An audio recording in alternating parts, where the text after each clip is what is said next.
Advances in aviation have revolutionized warfighting, making domination of the air through technological innovations crucial for both winning and deterring wars. In 1903, the Wright brothers flew their first plane called Flyer 1. It was a short flight of only 12 seconds and a distance of 120 feet. After 5 years, the Wright brothers created the first military plane. It flew for an hour and went 40 miles per hour, although the U.S. Army couldn't figure out how to use it on the battlefield. Aircraft of World War I played a big role in battle by reinforcing ground troops. They would fly over the battlefield and drop bombs or other explosives on field artillery and military targets. They would also fire their machine guns at the enemy on strafing runs. As the war progressed, bombing factories and other military targets became more common. This was a very important part of the war. Zeppelins were also developed by the Germans to attack the home front.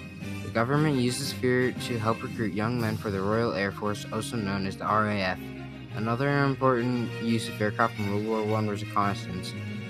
Aircraft could go behind enemy lines and track enemy movements, while also mapping the territory. When they would fly these missions, in addition to a pilot, there would be an observer in the air. During the interwar period, there were major changes in aircraft design. Aircraft that began as wood frames with canvas covers changed to all metal.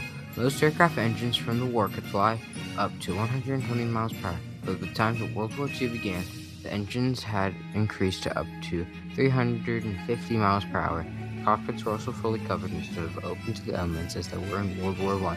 This made it possible to fly at higher altitudes.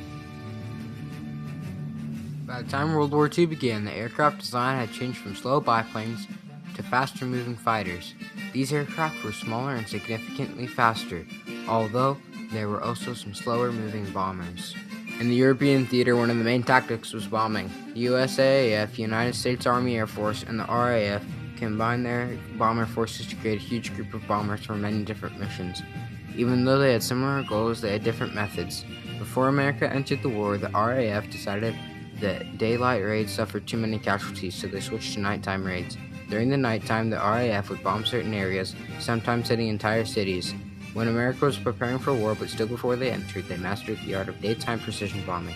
One of America's main goals was to prevent civilian casualties, so they would do this with the B-17 and B-24s Northern bomb sites.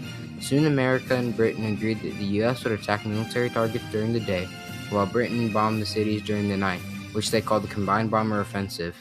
By the end of the war, the USAAF suffered 27,000 killed in action and 9,000 wounded, while the RAF suffered 55,000 killed in action and 18,000 wounded. During the Pacific Theater, America continuously bombed and took over Japanese territory. They would then use this land as launch points for battles yet to come. One of the major turning points in the Pacific Theater was the Battle of Midway. The U.S. Navy struck a huge blow against the Japanese Navy, taking out 4 aircraft carriers. They destroyed these carriers with dive bombers and torpedo bombers. The Navy's main dive bomber was the Douglas SPD Dauntless. Dive bombing is when a pilot dives straight at a target and drops their bomb. One of the torpedo bombers was the Grumman TBF Avenger. This aircraft was slower moving but packed a huge punch with its torpedo, causing catastrophic damage, sometimes even cutting the ship in half. Capturing Midway was significant because now the U.S. could take the offensive against Japan. The first fighter jet created in July of 1944 was the German Messerschmitt Me-262. This aircraft was able to fly 525 miles per hour. It had 30mm cannons and unguided missiles. The first U.S. fighter jet was the Bell P-59A. Even after some of these aircraft were developed, most people thought it was impossible to achieve Mach 1. However, on October 14, 1947, the Bell X-1, piloted by Air Force Captain Charles Yeager, aka Chuck, broke the sound barrier for the first time, achieving Mach 1. During the time of these innovations, many new technologies were invented to help with new kinds of warfare. Some of these new technologies included radar-ranging sights and air-to-air missiles. During the Korean War, jets were starting to become more prevalent. These aircraft were much quicker and more maneuverable. Although propeller aircraft of late World War II were still used, jet-to-jet combat took center stage. One of the best fighters of the Korean War was the F-86 Sabre.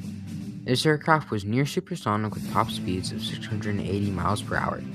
Its top competition was the Russian-made MiG-15. The Sabre wasn't as maneuverable as the MiG-15, but could dive fast, which made up for its lower speeds in the dogfights. The MiG-15 was light and fast, making it very maneuverable. This was the first war where air superiority was vital for paving the way for other missions, such as close air support. Air reconnaissance also played a big role in the war. One of the best reconnaissance aircraft was the F-2H-2P Photo Banshee. It flew at high speeds and high altitudes, making it very difficult for the enemy to intercept. As time progressed, during the Vietnam War, air superiority was key. The American-made F-4 Phantom was one of the more outstanding aircraft of the Vietnam War, along with the Russian-made MiG-21. The F-4 was mostly used for close air support. It would drop bombs on the enemy. This aircraft was extremely fast and could fly up to Mach 2.2. The MiG-21 was used to intercept bombers, and the F-4 struggled to take them out initially, but after cannons were added, they were able to better match the MiGs. Another vital aircraft of the war effort was the F-105 Thunder Chief. This aircraft was a supersonic fighter bomber that was mostly used to bomb northern Vietnam. The B-52 Stratofortress was also used a lot on bombing missions, mostly to bomb command centers and power grids.